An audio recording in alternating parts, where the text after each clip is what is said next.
ప్రభునందు సహోదరి సహోదరులకు వందనాలండి. విశ్వాస జీవితంలో క్రియ చాలా ప్రాముఖ్యమైనది. విశ్వసించిన మనము క్రియాశీలకమైన భక్తి చేయకపోతే గనక నిష్ఫలమైపోతుందని చెప్పి యాకోబు రాసిన పత్రిక 2వ అధ్యాయం స్పష్టంగా రాయబడి ఉన్నది. మీరు చదువుకుంటే 14 నుంచి 23 వరకు చూస్తే దాని గురించే మాట్లాడారు దేవుడు. అయితే విశ్వసించానని చెప్తున్న ప్రతి ఒక్కడు కూడా క్రియ చేయాల్సిన అవసరం ఉంది.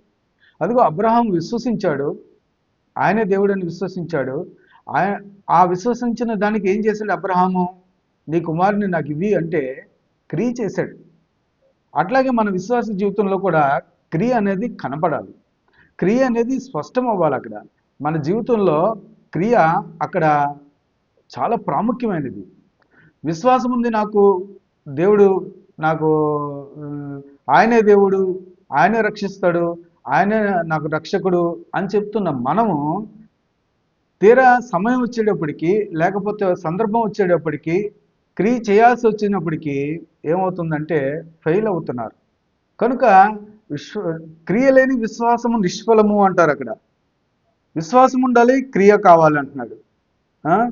అలాగే విశ్వాసము క్రియలు లేనిదైతే అది ఒంటిగా మృతమగును అంటారు. యాకోబు రాసిన పత్రిక 2వ అధ్యాయము 17లో చూస్తే. కనుక క్రియలు లేనప్పుడు ఎవడైనా తనకు విశ్వాసం కలదని చెప్పిన ఎడల ఏం ప్రయోజనం అంటాడు. క్రియలు లేకుండా నేను విశ్వాసం అని చెప్పుకోవడంలో ఏంటి ప్రయోజనం? క్రియ కావాలి. ఖచ్చితంగా క్రియను అక్కడ జరిగించి తీరాలి. అదే చేశారు పైన మనకున్న ముందు ఉన్న భక్తులు. అబ్రహాం దగ్గర నుంచి చూస్తే ఆ క్రియాశీలకమైన భక్తి మనలో లేకపోతే కనుక మనం కూడా ఫెయిల్యూర్ అయిపోయినట్టే. అందువల్ల విశ్వాసము క్రియ రెండు కూడా మన జీవితాల్లో ముఖ్యంగా అవి ఉండి తీరాలి. అవి ఉన్నవా లేదా పరీక్షించుకోండి ఒకసారి.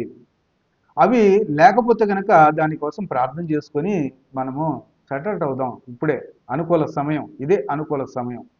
కనుక ఈ సమయాన్ని కనుక చక్కదిద్దుకోకపోతే, ఈ సమయంలో చక్కదిద్దుకోకపోతే ఇంకా మనము జయించలేము. కనుక ఆ జయ జీవితం మనకు కావాలని ప్రార్థన చేసుకోవాలి. నాకు విశ్వాసం ఉన్నది అయ్యా, క్రియ చేయలేకపోతున్నాను, అయ్యా క్రియ చేస్తున్నాను కానీ విశ్వసించలేకపోతున్నాను. ఇలాగా ఏదైనా మన స్థితిలో ఏదైనా మనము ఉంటే కనుక సరి చేసుకోవాలి. అలాగే తాను నిల్చున్నానని చెప్పుకుంటున్న వాడు ఇంకా ఒకవేళ పడిపోతాడేమో అది కూడా చూసుకోమని చెప్తున్నాడు. ప్రస్తుతం ఒక క్రియ చేసామేమో, తర్వాత ఇంకా క్రియ చేయాల్సిన సందర్భాలు చాలా ఉంటాయి మన జీవితంలో. అవన్నీ కూడా మనం చూసుకోవాల్సిన అవసరం ఉన్నది. మనము వాక్యం వెంబడి వాక్యం మనం పాటించుకుంటూ పోవాలి.